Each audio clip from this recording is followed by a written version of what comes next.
अध्याय 4 बिहारी सस्से से कुछ पद। बिहारी का जीवन परिचय। जन्म सन 1595 ईस्वी, मृत्यु सन 1663 ईस्वी। गागर में सागर भरने वाले रीतिकाल के महान कवि बिहारी का जन्म ग्वालियर के निकट बसवा नामक गांव में हुआ था। इनके पिता का नाम केशव राय था।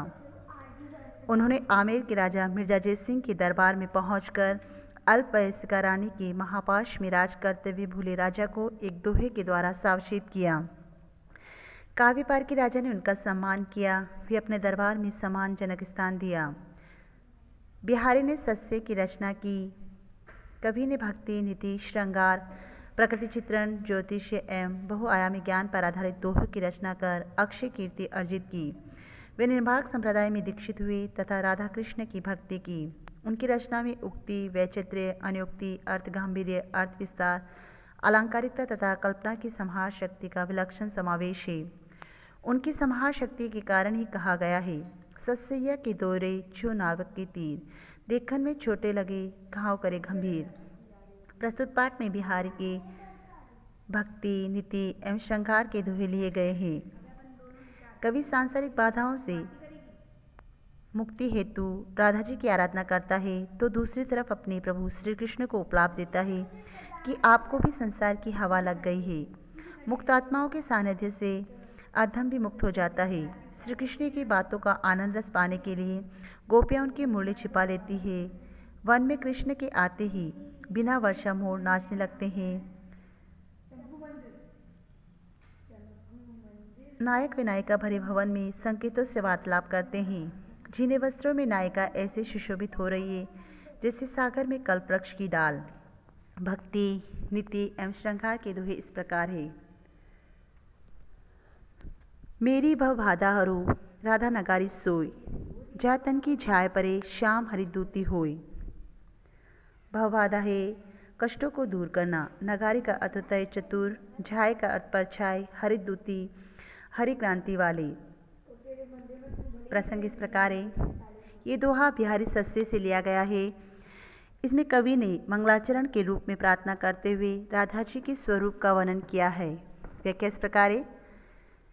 मेरी भव बाधा हरो राधा नगारी सोई। कवि बिहारी प्रार्थना करते हुए कहते हैं कि वे चतुर राधा जी मेरे सांसारिक कष्टों को दूर कीजिए। जातन की झाय परे श्याम हरिदूती होए। जिनके शरीर का प्रतिबिंब पड़ने से अर्थात आपकी परछाई पड़ने से श्री कृष्ण के शरीर की कांति हरित हो जाती है, अर्थात वे सांवले रंग के हो जाते हैं, उसी प्रकार आप मेरे सारी बाधाओं को दूर कर दीजिए। तो मेरी प्रार्थना वे अवश्य कृपा करेगी और मेरा जीवन भी सफल हो जाएगा, मेरे कष्ट दूर हो जाएंगी।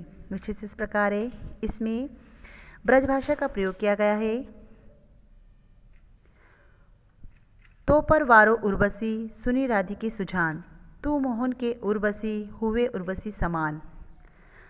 वारो का अर्थ होता है निछावर, उर्वशी का अर्थ होता है अप्सरा या उर्वशी, उर का अर्थ होता है हृदय, मोहन का अर्थ होता है श्री कृष्ण। प्रसंग इस प्रकार है।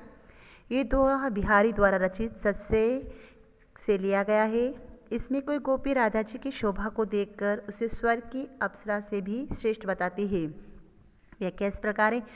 तो पर वारो उर्वशी सुनी राधिके सुजान। गोपी अपनी सखी राधा जी की ओर संकेत करती हुई कहती है कि हे चतुर राधिका, मैं तुम्हारे ऊपर स्वर्ग की अप्सरा उर्वशी को भी निछावर कर सकती हूँ। तो मोहन के उर्वशी हुए उर्वशी समान, तुम तो उर्वशी नामक आभूषण के समान श्री कृष्ण के हृदय में बस गई हो, अर्थात तुम्हारी शोभा अनुपम है, इस कारण तुम श्री कृष्ण को अत्यधिक प्रिय बन गई हो। यहाँ पर राधा जी के सौंदर्य और श्री कृष्ण पर उनका प्रभाव का वर्णन किया गया है।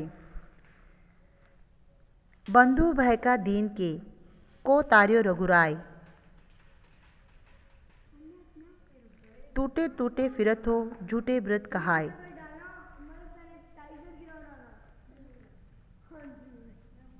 तार्यो का अर्थ होता है उद्धार,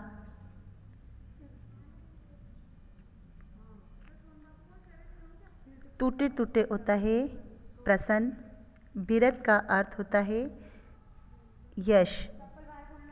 प्रसंग इस प्रकार है। ये दोहा हमारी पाठ्य पुस्तक से लिया गया है, बिहारी के दोहे से लिया गया है। इसमें कोई भक्त अपना स्वयं कवि भगवान को उपलाभ देते हुए कहता है, व्याख्या इस प्रकार है। बंधु भय का दीन के को तार्यो रघुराय। हे रघुराय, तुम किस दीन के बंधु हुए और किस पतित का तुमने उद्धार किया। टूटे टूटे फिरतो झूठे बिरत कहाय। तुम दीन बंधु और पतित तारण का झूठा यश लेकर व्यर्थ ही संतुष्ट हुए फिरते रहते हो। आशय है कि जिनके आप बंधु हुए थे वास्तव में दीन दुखी नहीं थे। वास्तविक दीन एवं पतित तो मैं हूँ, इसलिए जब तक तुम मेरा उद्धार नहीं करोगे तब तक तुम्हारा दीन बंधु और पतित तारण यश करना झूठा ही कहलाएगा। विशेष इस प्रकार इसमें पुनरुक्ति और वक्रोक्ति अलंकार है। कब को टेर तू दीन रट होत न श्याम सहाय। तुम्हें लागी जगत गुरु जग नायक जग बाय। टेरतु का अर्थ है पुकारता रहा। दीन रट का अर्थ है दीनता भरा स्वर। सहाय का अर्थ है सहायक।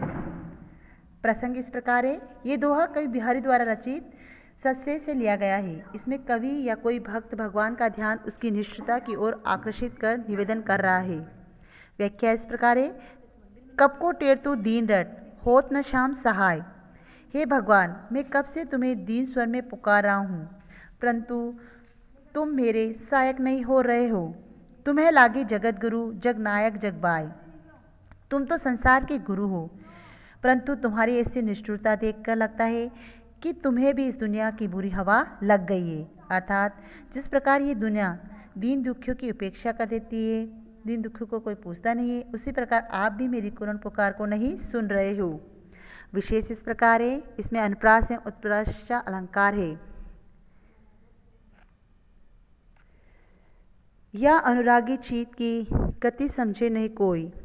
जू जू बूढ़े श्याम रंग त्यू त्यू उजले होय। अनुरागी अर्थ होता है प्रेमी या प्रेमपूर्ण। गति का अर्थ होता है चाल। बूढ़े का अर्थ होता है डूबता। प्रसंग इस प्रकार है। प्रस्तुत हुआ कवि बिहारी द्वारा रचित सत्से से लिया गया है। इसमें कवि ने अपनी अनन्य भक्ति भावना की ओर संकेत करके कृष्ण की उपासना पर बल दिया है। व्याख्या इस प्रकार है। या अनुरागी चित्त की गति समझे न ही कोई। कवि बिहारी कहते हैं कि इस अनुरागपूर्ण हृदय की गति को कोई समझ नहीं सकता है, जान नहीं सकता है। जू जू बड़े श्याम रंग त्यू त्यू उजले होय।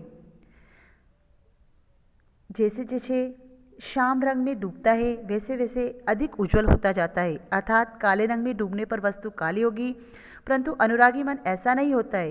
ये विचित्र बात है कि अनुरागी मन श्री कृष्ण के प्रेम में डूबकर और भी अधिक पवित्र हो जाता है।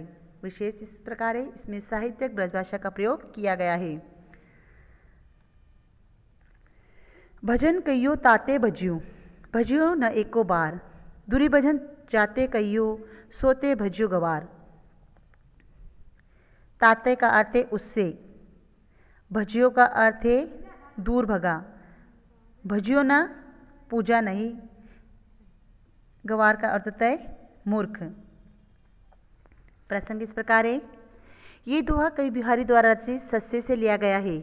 इसमें मन को माया मोह से दूर रहने को कहा गया है। भजन कहियो ताते भजियो भजियो न एको बार। कवि अपने मन को संबोधित करते हुए कहता है कि हे मूर्ख, मैंने तुमसे जिसकी पूजा करने के लिए कहा था उससे तो तू दूर भागता जा रहा है। तूने उसकी एक बार भी उपासना नहीं की। दूरी भजन जाते कहियो सोते भजियो गवार। जिन वस्तुओं से मैंने दूर रहने का आदेश दिया तूने उन्हीं का सेवन किया। अर्थात मैंने सांसारिक मोहमाया से दूर रहने के लिए और ईश्वर भक्ति करने के लिए कहा था। विशेष इस प्रकार है। कवि का आशय है कि जिस व्यक्ति का मन चंचल होता है, वह मोहमाया से ग्रस्त रहता है, वे अपने गुरु के आदेश की बार बार अवहेलना करता रहता है। अजो तरियोण है रहियो श्रुति सेवत इकरंग। नकवास बेसर लहियो बसी मुक्तेन के संग। अजो का अर्थ होता है अब तक। तरियोण कान का आभूषण। बैसर का अर्थ होता है नाक का आभूषण। प्रसंग इस प्रकार है। प्रस्तुत दोहा कवि बिहारी द्वारा रचित सत्य से लिया गया है। इसमें कवि ने भगवान की भक्ति के अन्यथा पर बल देते हुए बाहरी ढोंग पर व्यंग किया है। व्याख्या इस प्रकार है। अजय तरियोन ही रयो श्रुति सेवत इकरंग। कवि बिहारी कान के आभूषण को संबोधित करते हुए कहता है कि हे कान के आभूषण, तूने भगवान के कानों की सेवा करता रहा तो भी तू तरियोन ही बना रहा, अर्थात तूने भगवान के कानों की सेवा की तो भी तेरा उद्धार नहीं हुआ। नकवास बेसर लइयो बसी मुक्तेन के संग। लेकिन जबकि मोतियों के साथ रहने वाली बैसुर नाक का आभूषण नाक रूपी श्रेष्ठ स्थान प्राप्त कर लिया, अर्थात उसने स्वर्ग को प्राप्त कर लिया, ईश्वर को प्राप्त कर लिया और उसका उद्धार हो गया। विशेष इस प्रकार इसमें अनुप्रास रूपक व्यक्तिरक तथा श्लेष अलंकारों की चमत्कारिक प्रयोग किया गया है। सघन कुंज छाया सुखद शीतल सुरभि समीर, मनु हुए जातु अजो है ऊही जमुना के तीर। सघन का अर्थ यहाँ पर बहुत घना है, समीर का अर्थ यहाँ पर हवा है, ऊही का अर्थ है उसी, जमुना का अर्थ है यमुना। प्रसंग इस प्रकार है। प्रस्तुत दोहा कवि बिहारी द्वारा रचित सत्य से लिया गया है। इसमें कोई गोपी या विरहणी नायिका अपनी सखी से अपनी मनोव्यथा प्रकट करती हुई कहती है। व्याख्या इस प्रकार है। सघन कुंज छाया सुखद शीतल सुरभि समीर।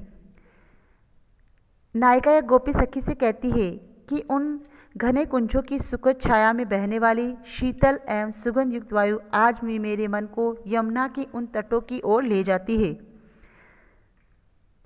सघन कुंज छाया सुखद शीतल सुरभि समीर। सघन कुंज, नायिका गोपी सखी से कहती है कि उन कुंजों की सुखद छाया से बहने वाली सुगंध युक्त हवा आज मुझे मनोहवे जातु अजू वही उई जमुना के तीर मुझे कहाँ ले जाती है? जमुना के तटों की ओर ले जाती है। मनोहवे जातु अजू मतलब जमुना के तटों की ओर मुझे ले जाती है, जहाँ मैंने उस प्रियतम के साथ रमन किया था, जहाँ मैं उस प्रियतम के साथ श्री कृष्ण के भगवान के साथ खेली थी। विशेष इस प्रकार इसमें अनुप्रास और स्मरण अलंकार है। सोहत ओढ़े पीत पटु श्याम सलोने घात, मनो नीलमणि सेल पर आतप प्रियो प्रभात। सोहत का अर्थ होता है शोभा, ओढ़े का अर्थ होता है धारण करना, आतप का अर्थ होता है प्रकाश। प्रसंग इस प्रकार है। ये दोहा बिहारी सत्य से लिया गया है। इसमें कवि ने श्री कृष्ण की रूप छवि का अनोखा वर्णन किया है। व्याख्या इस प्रकार है। सोहत ओढ़े पीत पटु श्याम सलोने गात। कोई गोपी या नायिका श्री कृष्ण को देखकर अपनी सखी से कहती है कि हे, श्याम ने अपने सुंदर शरीर पर पीतांबर धारण कर रखा है। पीत पटु मतलब पीतांबर वस्त्र धारण कर रखा है, पीला वस्त्र धारण कर रखा है। उससे वे क्या सुशोभित हो रहे। मानो नीलमणि सेल पर आतप प्रियो प्रभात। मानो नीलमणि के पर्वत पर प्रभात काल के सूर्य का मंद मधुर प्रकाश फैल रहा है, अर्थात प्रातःकाल की कोमल किरणें पड़ रही है। विशेष इस प्रकार है। इसमें अनुप्रास एवं उत्प्रेक्षा अलंकार प्रयोग किया गया है। इहे आस अटकइयो रहतु अली गुलाब के मूल, है फेरी बसंत ऋतु इन डारन वे फूल। अली का अर्थ होता है भोरा, फेरी का अर्थ होता है फिर, डारणों का अर्थ होता है डालियों पर। प्रसंग इस प्रकार है। यह दोहा कवि बिहारी द्वारा रचित सत्य से लिया गया है। इसमें मोहमाया के जाल में फंसे लोगों पर व्यंग्य किया गया है। इहे आस अटकयू रहतु अली गुलाब के मूल। कवि कहता है कि कभी फिर बसंत ऋतु आएगी और इन्हीं डालियों पर फिर गुलाब के फूल खिलेंगे। इसी आशा से भोरा गुलाब के मूल में पड़ा रहता है। हवे फेरी बसंत ऋतु इन डारने फूल। इसी आशा से गुलाब के फूल पर पड़ा रहता है। इस प्रकार सुख सुविधा के नष्ट हो जाने पर व्यक्ति फिर उसी आशा में रहता है कि अच्छा समय आएगा, फिर से सुख सुविधा को भोगने का अवसर मिलेगा।